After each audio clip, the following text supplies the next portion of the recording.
문학가들이 가장 많이 사용하는 주제는 무엇일까요? 이게 궁금해서 전에 같으면 백과사전을 뒤져봤을 텐데 재미나에게 물어봤습니다. 문학에서 가장 많이 사용되는 주제는 이렇게 물었더니 사랑 이렇게 나오더라고요. 두 번째는 그랬더니 바로 이별과 상실 이렇게 나왔어요. 그래서 질문을 잘못했는가 싶어서 몇 가지의 질문의 방법을 바꾸면서 물어봤는데도 1번과 2번은 똑같이 사랑 그리고 이별이었어요. 우리의 삶 속에서 아마 가장 큰 기대를 갖는 것과 큰 아픔을 갖는 것이 사랑하는 것 그리고 사랑에서 멀어지는 것인 것 같아요. 마찬가지로 미술이나 음악 세계에도 이 사랑이라는 것이 첫 번째 주제가 된다고 합니다. 아마 제일 아름다운 단어를 뽑아라 그러면 사랑이라고 할 거예요. 가장 가치 있는 삶, 그것도 사랑을 이야기하지 않겠습니까? 우리가 살아가는 삶 속에 가장 소유하고 싶은 삶, 아마 이것도 사랑일 거요. 사랑의 방향이 어떻든 간에 그 사랑이라는 것을 간직하고 받고 싶어 합니다. 자, 살짝 한 가지 질문을 바꿔봅시다. 사랑을 한다고 하면 사랑을 하고 싶으세요? 사랑을 받고 싶으세요? 우린 이 심리학적인 요소 속에 놀랍게도 사랑을 하면서 겪는 아픔보다는 사랑을 받기를 원한다는 심리적 요소가 많다는 걸 아시나요? 우린 이걸 욕심이라고 말해요. 우린 수요일 지난 3주 동안 사랑에 대해서 쭉 정리를 해오고 있고 이제 마지막 아가페를 남겨놓고 있어요. 그럼에도 불구하고 이 모든 사랑들은 우리를 들뜨게 만들고 흥분하게 하고 기대하게 합니다. 사랑합니다 하는 이 한마디가 부담이 가면서도 나를 평안하게 해주는 이유가 무엇일까요? 우리는 사랑을 하고 사랑을 받도록 창조되었기 때문이에요. 하나님이 너무나 사랑하셔서 이 땅을 6일간 창조하시고 6일의 마지막에 우리를 만드셨어요. 자, 정리를 다시 해보면 그 하나님과의 관계를 오늘 다시 한번 살펴보려고 해요. 그래서 이렇게 질문하고 시작할 겁니다. 여러분 사랑하는 사람이 있으신가요? 당신에게 애인이 있습니까? 라고 묻는다면 여러분 어떻게 대답을 하실까요? 우리가 부부가 된 지 몇십이 돼. 이게 상관이 없습니다. 애인이라는 단어나 사랑이라는 단어는 생각만 해도 설레지 않습니까? 그죠? 여러분 그런다 해보세요. 누군가가 갑자기 내게 와서 당신을 사랑해요 라고 고백한다고 해보세요. 총각 때나 처녀 때나 혼혈로 있는 사람들이 얼마나 가슴이 두근거리겠어요? 힘들고 어려운 이 시대에 이 세상에 누군가가, 그것도 내가 정말 의지할 수 있는 사람이 나에게 사랑한다고 이야기해 보세요. 내 애인이 되고 싶다고 이야기해 보세요. 얼마나 마음이 두근거리겠어요? 여러분 생각만 해도 행복하지 않은가요? 오늘은 사랑 이야기를 좀 하려고 해요. 그리고 아주 쉬운 이야기, 우리가 다 알고 있는 소설 이야기를 좀 하고 끝내려고 해요. 왜? 좋으실까 봐. 지금 눈을 감고 기도하시는 분들은 눈을 뜨시도록 좀 도와주세요. 이제 안 좋아도 되도록 재밌는 얘기, 알고 있는 이야기만 할 거예요. 첫 번째 사랑을 이야기할 때 우리는 희생의 사랑을 이야기해요. 자, 여러분 오엘리의 소설 크리스마스 선물이라는 작품을 볼까요? 아시는 내용들일 거예요. 미국의 뉴욕 어느 작은 아파트에 가난하지만 서로를 깊이 사랑하고 살아가는 두 남녀가 있었어요. 이 둘은 정말 어렵게 살고 있고 추운 겨울에 이 뜨뜻하게 살지도 못하고 둘이 부둥켜 살고 지내고 있는데도 불구하고 둘은 정말 사랑했죠. 크리스마스를 하루 앞둔 크리스마스 이브에 이 델라는 그동안 전력하고 모은 돈을 세어보는 거예요. 깡통에 모아놓은 걸 다 꺼내놓고 세기 시작합니다. 근데 다 세어보니 센트짜리를 다 모아놓고 세어보니까 고작 $1 87센트밖에 나오지 않아요. 이 돈으로 남편 짐에게 이 크리스마스 선물을 사줄 수 있는 마땅한 선물이 없는 거예요. 그 털퍼덕 거울 앞에 주저앉아서 눈물을 글썽이고 있다가 거울에 비친 자신의 모습을 보면서 문득 떠오른 게 있죠. 바로 자신의 머리카락이었어요. 주변 사람들이 다 야 델라 정말 네 머리는 아름다워 라고 했던 그 갈색 머리, 자르지 않고 귀찮아도 다듬어서 쭉 허리까지 늘어진 그 갈색 머리, 그것이 눈에 들어왔어요. 너무나 아껴서 남편이 자기를 사랑한다고 말하며 갈색 머리를 다듬어주고 빗어주고 했던 그 갈색 머리. 델라는 결심하죠. 그리고 일어납니다. 옷을 껴입고 그리고 마담 쇼비나의 미용실을 향해 걸어갑니다. 그리고 머리카락을 자르기로 결심하고 머리카락을 팔겠다고 이야기해요. 말리죠. 아니, 기쁨으로 그 머리카락을 자릅니다. 그리고 짝독해진 머리 그 카락 때문에, 머리 때문에 남편이 깜짝 놀라 실망할까 봐 파마로 살짝 찢어 곱슬머리 형태를 만들어 놓고 그리고 머리카락을 잘라 판 돈 $20를 손에 들고 기쁜 마음으로 미장원을 나옵니다.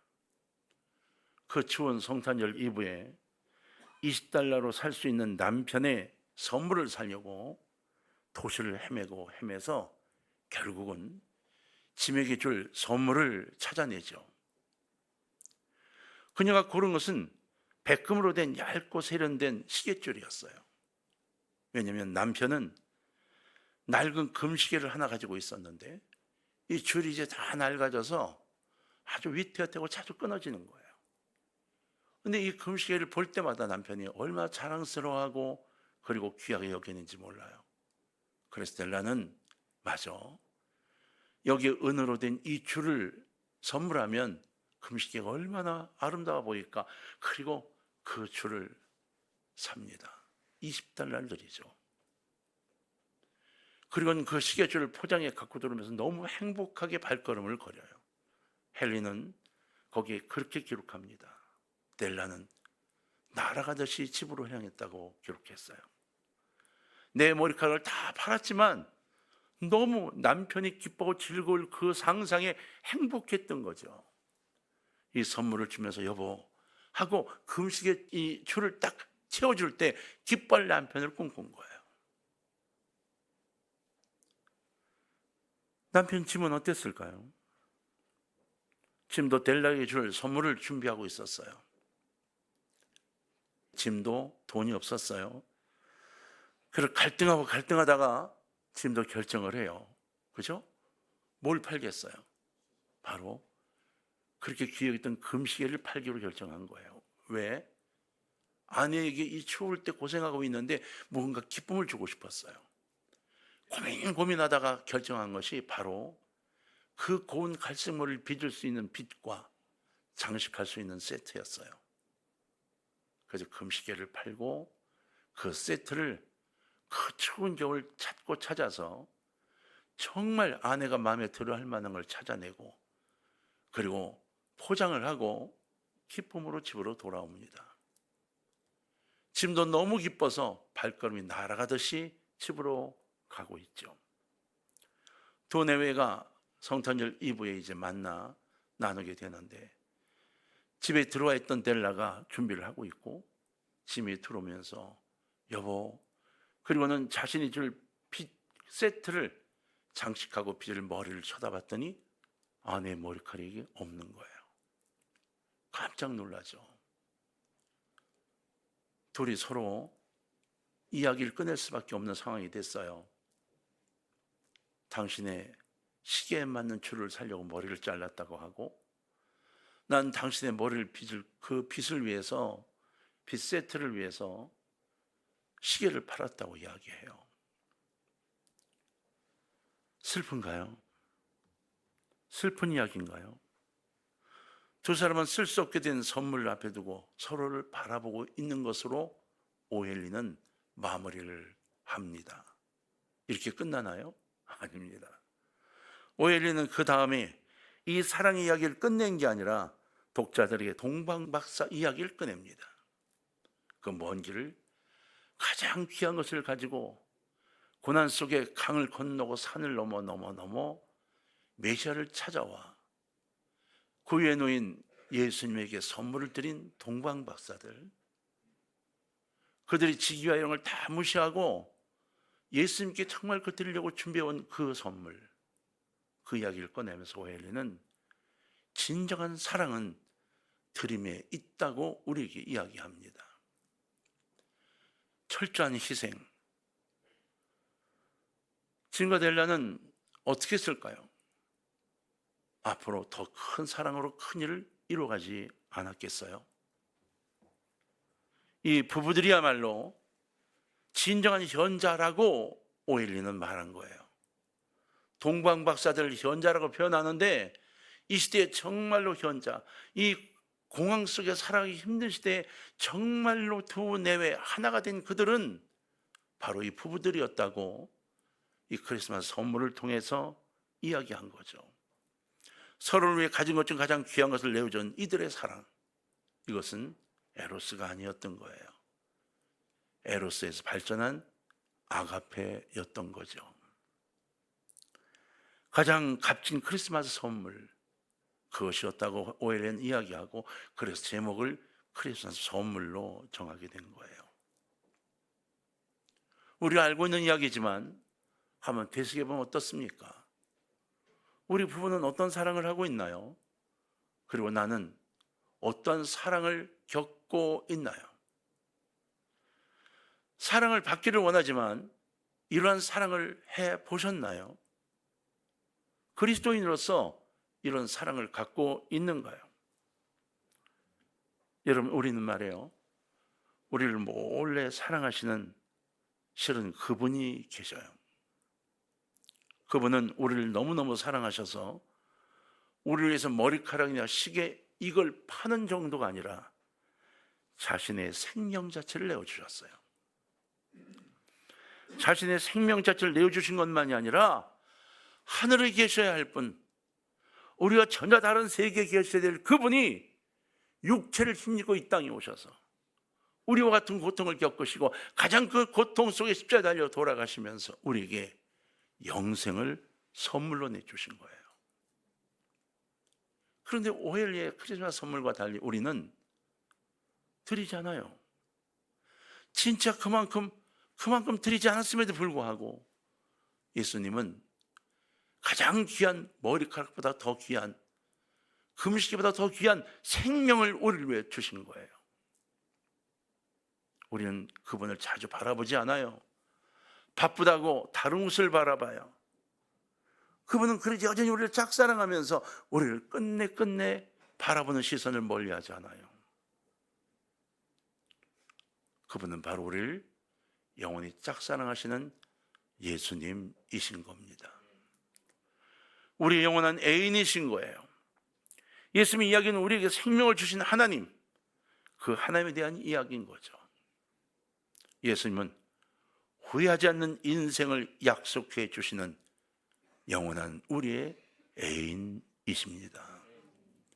내가 그분을 애인으로 여기든 말든 그분은 어디 가서라도 난 누구의 애인이야 이렇게 말씀하세요. 내가 주님을 사랑하지 않아도 주님은 어디 가서 그렇게 말씀하세요. 나의 애인이라고. 내가 그를 사랑한다고 말씀하시고 그 사랑의 대상이 바로 저와 여러분이신 거예요. 이 희생의 사랑을 여러분 오늘 좀 느끼시기를 주의 이름으로 부탁합니다. 두 번째, 우리가 사랑에 대해 정리하면서 볼 수 있는 게 있어요. 진정한 사랑은 무엇이 진정한 사랑일까요? 어려울 때 할 수 있어요. 어려울 때. 사랑은 어려울 때 파악되는 거죠. 어떤 사람에게 세 친구가 있었어요. 근데 이 세 친구가 다 친해요. 세 친구가 있었는데 그 세 명의 친구가 제일 먼저 얘가 제일 우선이야. 요건 두 번째. 요건 세 번째. 그냥 같이 만나지만 좀 덜 친해. 이렇게 생각이 들었어요. 옛날 이야기죠. 근데 어느 날 연락이 왔어요. 궁전에서 임금이 연락해 오기를, 고발이 들어왔는데 네가 이런 문제 때문에 고발이 들어왔는데 며칠 날까지 궁에 들어와라. 와서 해명을 해라. 이게 왔어. 아니면 넌 죽는다. 너무 놀라서 첫째 친구를 찾아갔습니다. 첫째 친구에게 이야기하죠. 여보게, 이런 일이 일어나서 말이야, 겁이 나가지고 궁에 들어가지를 못하겠어. 나하고 같이 좀 가줄 수 있겠어? 물었습니다. 당연히 같이 가겠다고 할 줄 알았어요. 아니요. 그동안 내차게 이것저것 받아먹고 친한 것처럼 했던 그 친구가 갑자기 이런 자에 거절했습니다. 그런 일을 왜 나한테 묻나? 자네가 알아서 해야지. 그리고는 이런 자에 거절했습니다. 너무 실망했지만 뭐 어떻게 할 수가 없잖아요. 그래서 바로 두 번째 친구에게 찾아갔죠. 그는 자초지종을 다 이야기하고 그 이야기를 듣고 뭘 할까를 기대하며 설명을 쭉 다 했어요. 둘째 친구가 이야기를 다 듣더니 아이고, 마음이 얼마나 아픈가. 그리고는 위로를 시작했어요. 그래, 내가 자네와 함께 궁궐 입구까지는 가줄 수 있어. 들어가는 건 내가 좀 힘들겠네. 궁궐 입구까지는 가줄 수 있대요. 근데 그 안에 들어가는 건 못하겠다는 거예요.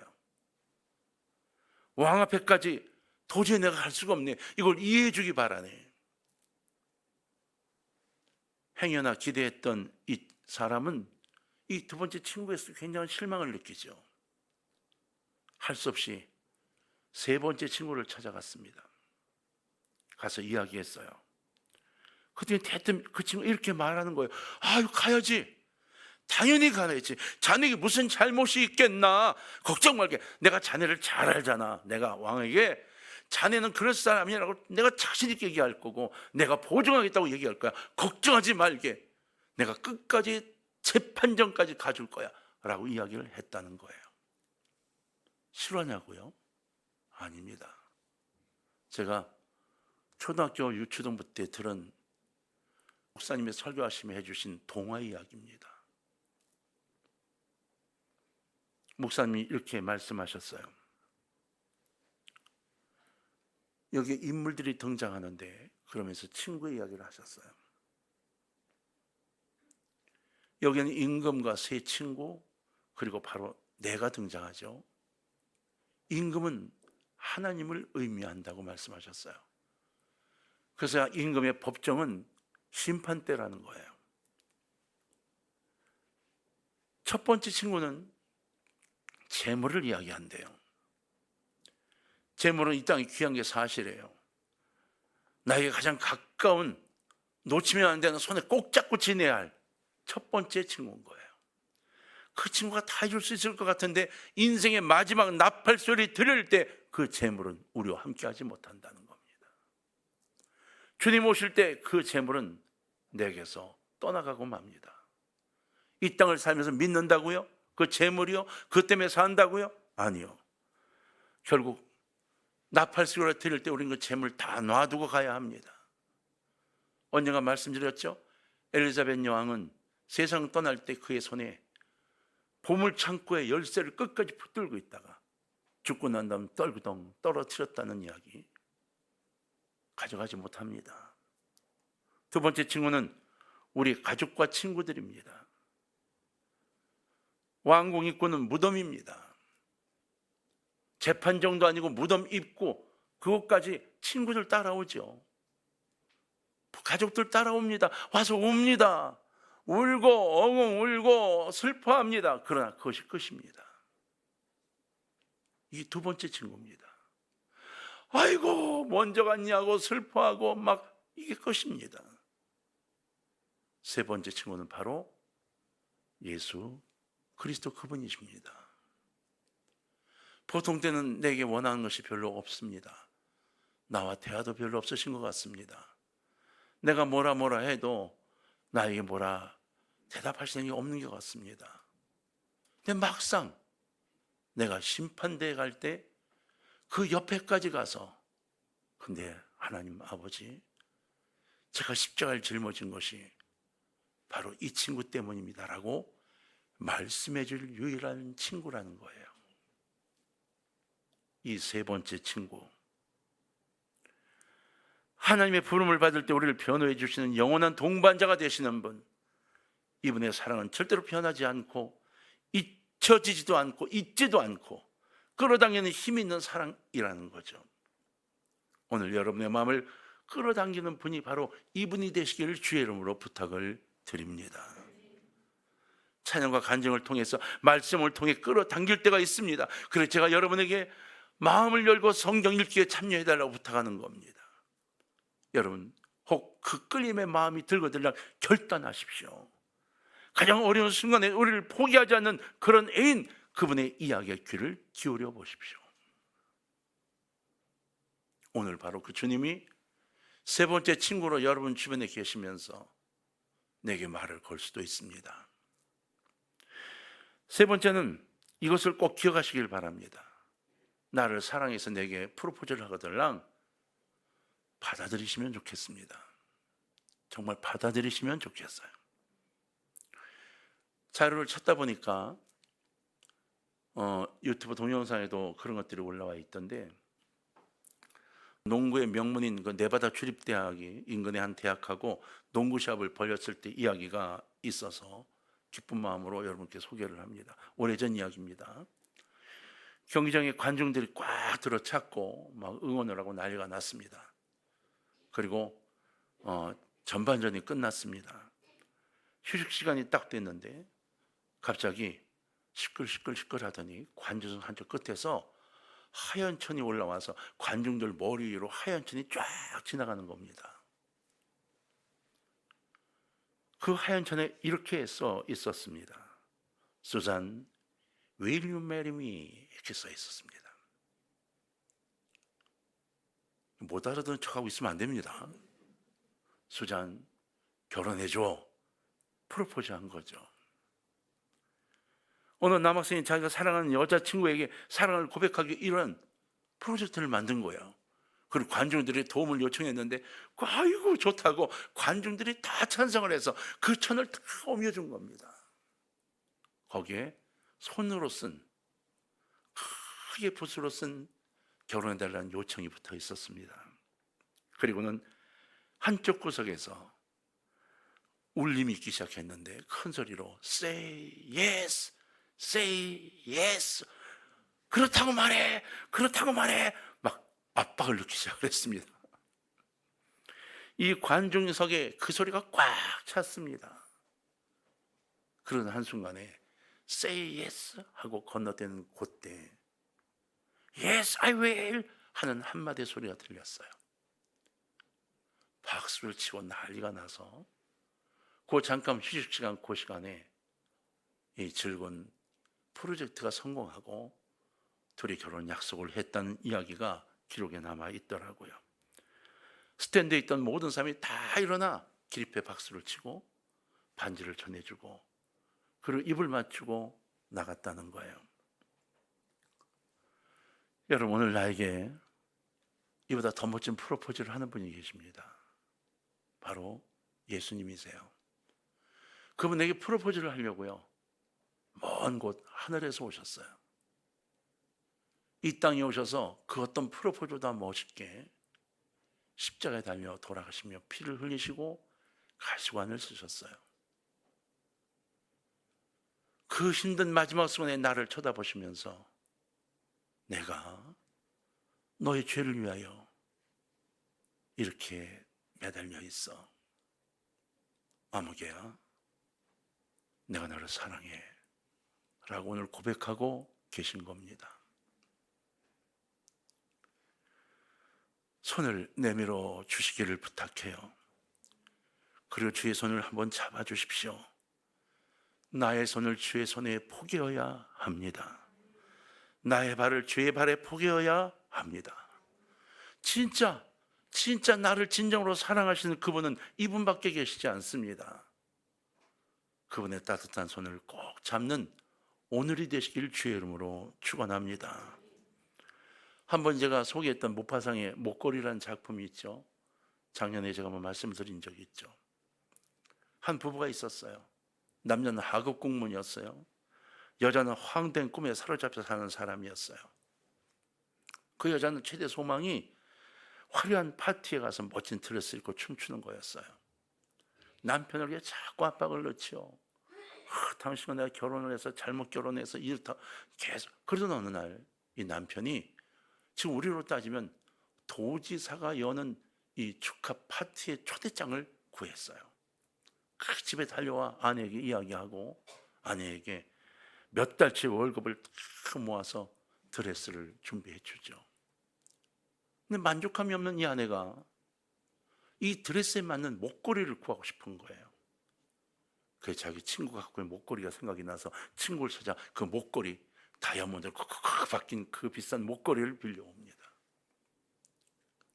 그 작품을 잘 읽어보면 재미있는 모습이 나와요. 그곳에 가서 그 목걸이를 하고 목을 길게 뽑고 목걸이를 자랑하고 그러다가 그만 그 분위기에 빠져 춤추고 뭐 술을 마시고 음료수 마시고 그리고 잔치를 다 하고 집에 돌아옵니다. 집에 돌아와서 허망함을 느껴요. 아니 내가 그렇게 거기서 춤 몇 번 추고 음료수 몇 잔 마시려고 이런 것들을 준비했는가. 그러면서 가슴을 손에 얹었는데 손에 허한 거예요. 목걸이가 없어졌어요. 잃어버린 겁니다. 여러분 다 알고 있는 얘기가 짧게 합시다. 그래서 어떻게 해요? 도내외가 이걸 갚아야 되잖아요. 빚을 내고요. 똑같은 목걸이를 만들어서 친구에게 갖다 줍니다. 그리고 빚을 갚기 위해 20년을 거지같이 삽니다. 닥친 대로 밤낮 잠도 못 자고 도내외가 일을 합니다. 빚을 다 갚은 20년이 지난 어느 날 그 친구를 만나게 돼요. 우연히 만나서 이야기를 하죠. 실은 말이야, 그때 내가 돌려준 목걸이 내가 빌려간 목걸이가 아니야. 내가 그 목걸이를 잃어버려서 그때 돈을 빌려가지고 똑같은 목걸이를 만들어달라 부탁해서 여기 갖다 준 거야. 지난 20년 동안 우리 내외가 밤낮없이 일하고 거지같이 살아왔어 라고 이야기를 했더니 그 친구가 뭐라 그랬다고요? 무슨 소리를 해? 그 목걸이는 가짜인데 이렇게 이야기를 했다는 거예요. 제가 이 이야기를 왜 마지막에 집어넣는지 아세요? 여러분 가짜 인생에 속지 마시기를 주의 이름으로 부탁합니다. 가짜 행복 진짜 행복하세요? 주님 나라 할 때 아무것도 가져가지 못하는 가짜 행복, 가짜 친구, 가짜 애인에 속지 마십시오. 10년, 20년 뒤에 깨져버릴 가짜에 미혹돼서 그거에 끌려다니느라 주님을 잊고 살고 계십니까? 인생을 책임지고 영혼을 책임지는 그 사랑을 꼭 붙잡으시기를 부탁해요. 사랑 가득한 주님의 음성을 여러분도 들을 수 있기를 부탁합니다. 주님의 깊고 깊은 사랑을 깨닫으시기를 부탁해요. 여러분이 오늘 손 내미시는 이 주님의 프로포즈를 오늘 받으시기를 저는 소망합니다. 주님 오늘 여러분께 이렇게 말씀하세요. 내가 너를 사랑해. 내 사랑을 받아주면 좋겠어.